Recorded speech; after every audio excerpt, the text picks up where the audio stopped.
Today's lecture considers video conventions and genre more specifically. So genres are common across many art forms. We use genres in literature, romance, mystery, science fiction, etc. We use genres in television, there are teen dramas, game shows, sitcoms, etc. And we use genres in movies. We see comedies, we see horror movies, we see documentaries, and many more. But we also use genres in rhetoric too. Aristotle, an ancient rhetorician largely responsible for developing the field of rhetoric 2,000 years ago, developed three main genres, and you can see them here: judicial, political, and ceremonial. Judicial rhetoric, also known as forensic rhetoric, you may have heard that in your other rhetoric courses. This kind of rhetoric occurs in the courtroom. It answers questions of fact. When people engage in judicial rhetoric, they talk about things that happened in the past. For example, did Johnny commit a crime? So here, forensic rhetoric is focused on the past, questions of fact. Secondly, political rhetoric is the kind of rhetoric that occurs in the public sphere.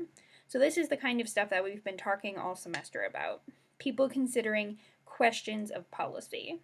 They talk about the things that we might do in the future. So, should Madison change its parking laws in the winter for snowplows? That's a question of policy and a question that is relevant to the entire community. It's a public issue. The third genre of rhetoric is ceremonial or epideictic rhetoric. And I'll say that again so we can get our pronunciation. It's epideictic. Epideictic rhetoric occurs at funerals, weddings, and other special occasions. Here, speakers answer questions of value.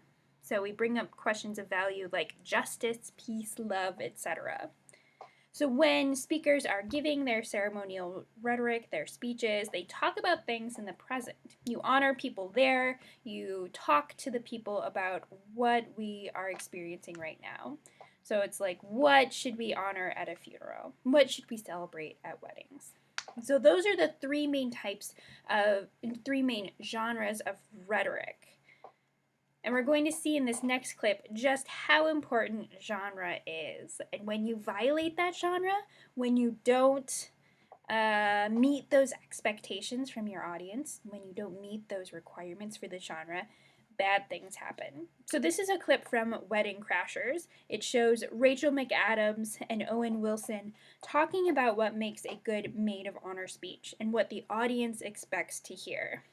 So there are some Spanish subtitles, but ignore that. It's just a good clip from YouTube so that I didn't have to rip the movie myself.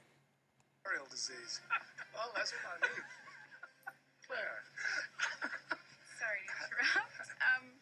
Christina wants to talk to you. Fun's over. Yeah. Right. What a great guy. You are a big hit at this wedding. Well, everyone's so nice. It's easy. They're all full of shit. What? Half of these people are here because of my dad. They're all just, suckling at the power teat. No. Come on, they're here because they want to believe they're in the presence of true love. That's why people come to weddings, because they want to believe in true love. What's true love? True love is your soul's recognition of its counterpoint in another.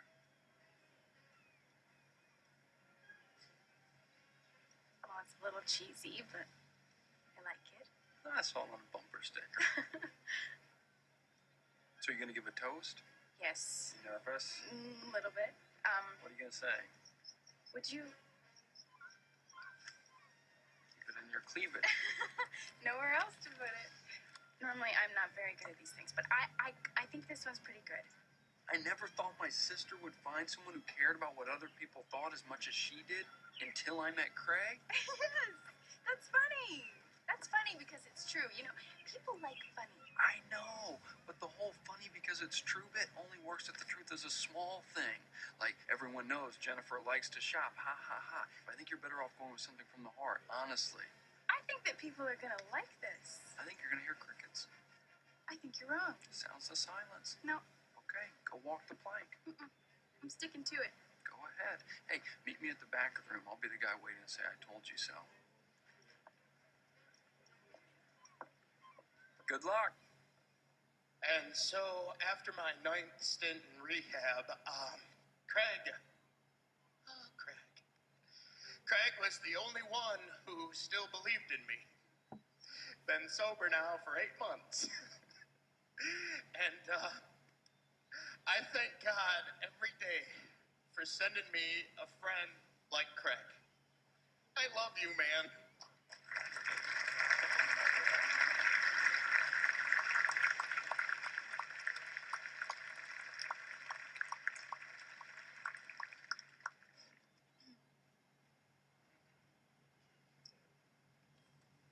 I never thought that my sister would find someone who cared about what other people thought as much as she did until I met Craig.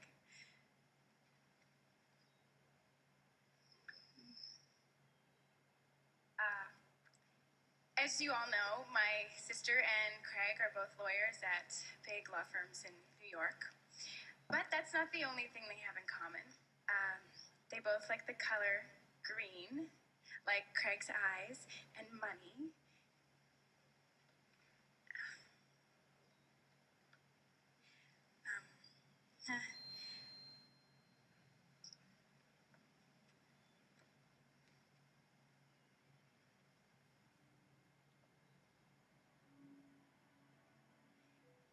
You know, someone once told me that true love is the soul's recognition of its counterpoint in another. And I think that that's a very rare thing in this world. And I think it's something to be valued. And I'm just really happy that my big sister's found it. Congratulations, Chris.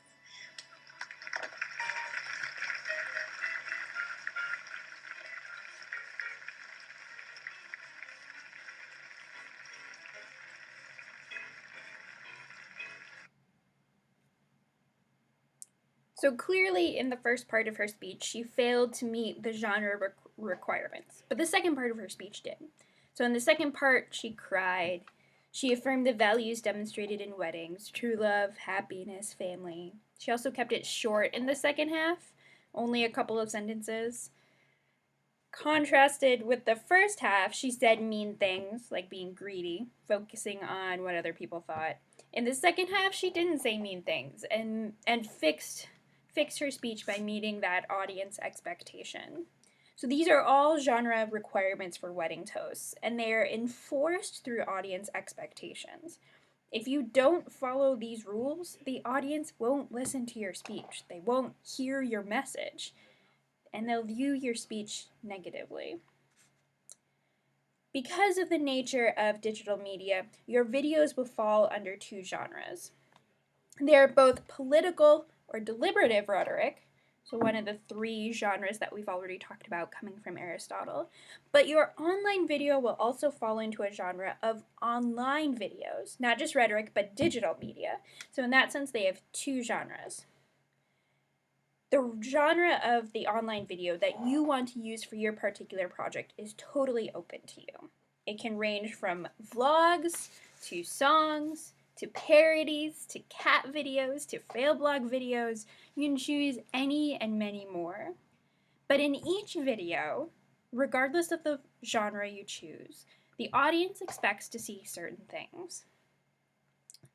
And these range across genres. So it might be a style of video, framing someone's face in vlogs, cutting off that top half, or it might be using a shaky camera for failed vlog videos, etc.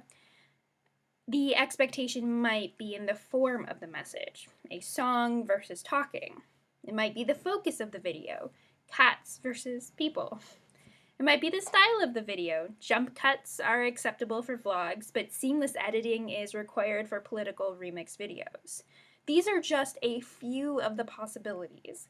To figure out the requirements for your genre, you'll have to watch lots of videos you think fall into that genre, and then compare their similarities and differences.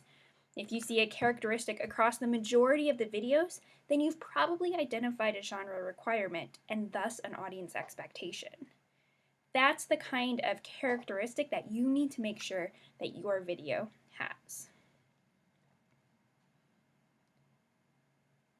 For Friday's class on humor, 2 students posted a link to this next video.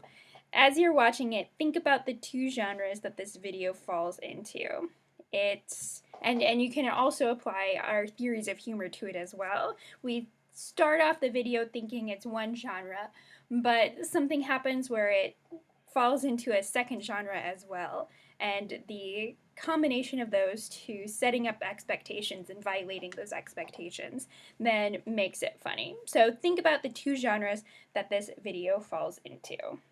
Everyone, welcome to the Channing Show. I'm going to be doing a stuffed animal dog show. Here's what I want you to do. I want you to make a video response of yourself doing a stuffed animal dog show too. Once I get a lot of people, I'm going to see who's the best. Okay, here's what I'm going to do. I'm going to be in front of this closet. Okay, and then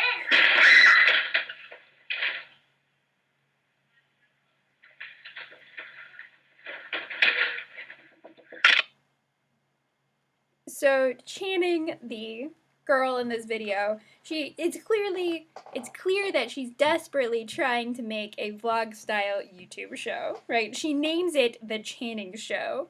So a number of characteristics mean that this falls under the YouTube show genre. She has a clear name, The Channing Show. She says hello to her viewers, creating a kind of community of viewers and recognizing her viewers, giving them that kind of shout out. She asks her viewers to make reply videos to her. This absolutely mirrors any other vlog or YouTube style show, even if the content of the reply videos is restricted to other stuffed animal dog shows. But she probably doesn't meet all of the requirements for this genre. So while she falls into the genre, she's certainly not an example of a good YouTube show or a good vlog. The content, a stuffed animal dog show, isn't super interesting. She's younger than most vloggers and YouTube shows, so she certainly falls within the genre, but maybe is not an example of a good vlog or YouTube show. But so as we're watching the video, it's clear that she's trying to make this vlog YouTube show. And so we're expecting to see the stuffed animal dog show, and we're expecting to see her talking to the camera. But in the middle of the video, it shifts to a second type of genre. Her video falls under an injury fail blog type of genre. When she tries to do something seriously, make her YouTube show, the closet falls on her head. So as we're watching, we're expecting to see more of her vlog style show, but then it shifts and we see an injury type of video. And that's what makes it funny. So certainly videos like this demonstrate that videos can fall under more than one genre, but you still have to meet the requirements of both genres. Now that we've talked about the genres of both rhetoric and online videos, I want to talk about how this applies to your assignment. And I want to specifically take a look at the rubric. You'll notice that met genre expectations is a whole section of the rubric worth 10 points. Here I want to see you choose an appropriate genre for the topic. I want to see you signal the genre the video belonged to. So that means if I can't figure out what genre your video belonged to, then that means you probably didn't adhere to the genre expectations clearly enough.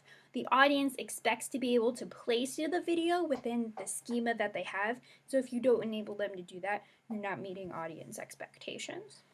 Third, the genre and the audience need to match up. So if you're talking to teenagers, the Vlogbrother community might work really well. So you might refer to the doobly-doo, which is the space underneath the YouTube video, the description. But if you're trying to talk to middle-aged adults, using the word doobly-doo probably isn't going to be effective. So in that case, your genre and your audience really don't match up. So in order to make your video as effective as possible, those two, the audience and the genre, need to align and reinforce one another. And then lastly, the title of your video, the tags, and the description that you include on YouTube should encourage users to watch the video. And this is something that students forget very often. When you upload your final completed video to YouTube, take some time to not just title it CA200 video. This is a piece of rhetoric going out into the real world, and you should, it's a good piece of video, and you should make sure that as many people get a chance to watch it as possible. So don't make it an artificial classroom assignment, make it a real video out on YouTube. So make the title catchy, fill out the tags so people can discover the video using those tags, and include a really complete description that gives people the information they need and maybe directs them to other places where they can get more information if they're interested in your topic. So in order to do well on this part of the rubric, you must identify what genre your video falls under. So in order to do that, you need to list the conventions used in that genre, and then you need to enact those conventions in your video.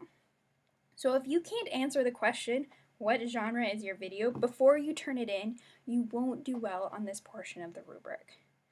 But today's attendance post will help you practice that. So your attendance post for today is focused on these genres. So based on the 3 videos, your favorite from my list, plus 2 other examples that you find, identify the conventions for the genre of your favorite video. For example, think about the following questions. What do all of the videos have in common? How can you tell that this video falls in this genre? And what does the audience expect to see in a video of this genre? So for this post, you need to identify your favorite video from the playlist that you watched before you watched this video lecture. And then secondly, watch at least 2 other videos that you think fall within whatever genre your favorite video is. So whether that's vlogs, whether that's parodies, whether that's songs, any of those things, but you need to watch 2 other videos that fall within that genre. Then based upon that kind of sample size, those 3 videos that you have, the one from the playlist plus your 2 extras, identify the things that they have in common, the things that communicate the genre to the audience, and the things that the audience is going to be looking for when they watch your own video. All right, if you have any questions, send me an email. Otherwise, I look forward to seeing you all when I get back.